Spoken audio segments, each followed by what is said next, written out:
এই সভায় আমাদের প্রায় সবাই উপস্থিত ছিলেন।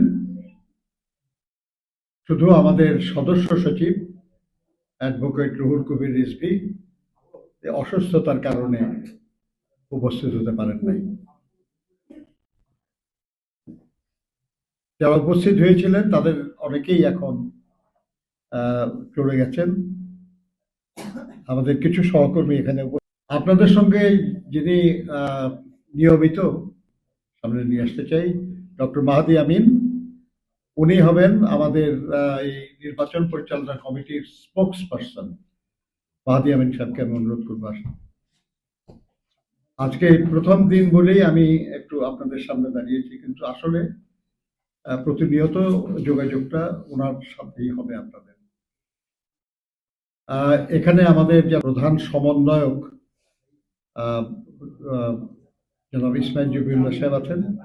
এখানে আরো অন্যান্য সদস্য যারা আপনারা ছিলেন প্রায় সবাইকে। তো জবিউল্লাহ ভাইরা প্রধান সমন্বয়ক সাহেবের সঙ্গে যোগাযোগ করতে পারবেন। তবে স্পোক্স পার্সন আপনাদের সঙ্গে সবচেয়ে বেশি ঘনিষ্ঠভাবে কাজ করবেন। প্রিয় বন্ধুগণ, আমরা আজকে যে সভা করেছি সেই সভায় শুধু পরস্পরের সঙ্গে পরিচিত হওয়া এটা গুরুত্বপূর্ণ ছিল। দ্বিতীয় এবং আরো গুরুত্বপূর্ণ যেটা ছিল সেটা হলো যে আমরা এই কমিটিটা কিভাবে আগামী দিনগুলোতে কাজ করব।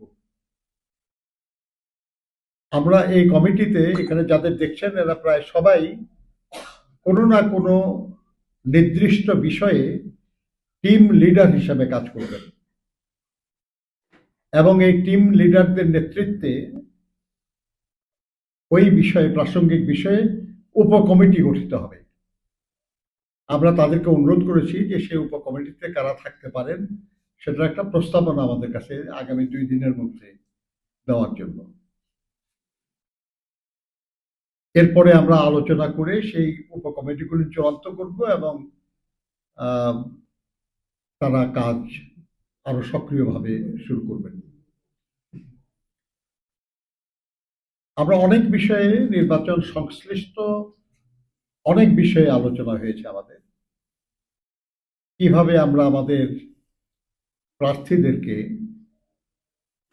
সহযোগিতা করতে পারব, কিভাবে শান্তিপূর্ণ, অবাধ এবং সুষ্ঠু একটা নির্বাচন অনুষ্ঠানে আমরা ভূমিকা পালন করতে পারব,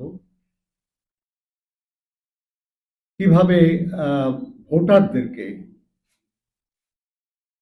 যথাসময়ে ভোট কেন্দ্রে উপস্থিত হতে আমরা উদ্দীপ্ত করতে পারব এবং আমাদের যে দলের প্রতীক, আমাদের দলের প্রার্থীদের পক্ষে ভোট দেওয়ার ব্যাপারে আমরা উৎসাহিত করতে পারবো। এই সমস্ত বিষয়গুলি আমাদের আলোচনায় এসছে।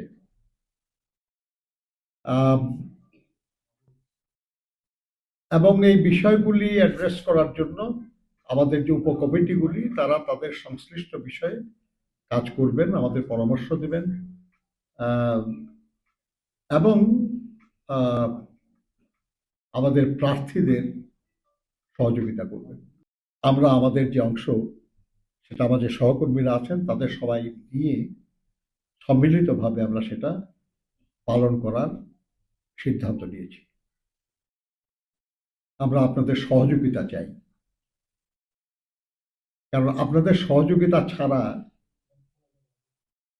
আমাদের কথা, আমাদের কাজ, আমাদের আকাঙ্ক্ষা কোনোটাই জনগণের কাছে পৌঁছবে না।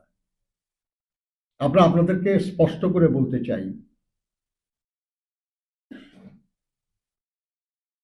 বিএনপি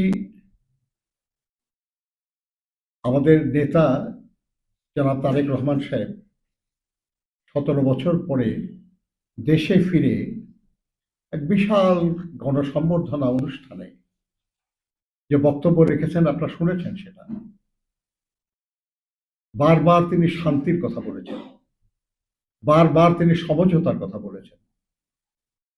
কাজে আমরা একটা শান্তিপূর্ণ নির্বাচন আশা করি এবং একটা শান্তিপূর্ণ নির্বাচন অনুষ্ঠানে যে ভূমিকা পালন করা দরকার বিএনপি তাই করবে।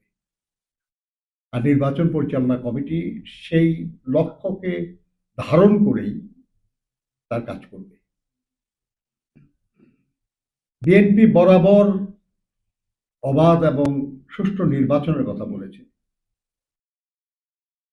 সেজন্যই আমাদের দল এবং দল কর্তৃক গঠিত এই নির্বাচন পরিচালনা কমিটি অবাধ সুষ্ঠু নির্বাচনের জন্যই কাজ করবে। সংগ্রামে সহযোগিতা করেছেন,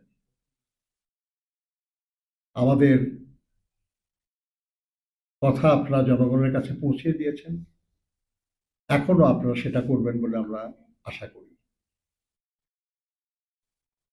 বিবেক দিয়ে, বুদ্ধি দিয়ে, অভিজ্ঞতা দিয়ে জনগণের আকাঙ্ক্ষা পূরণের জন্য সহযোগিতা করবেন।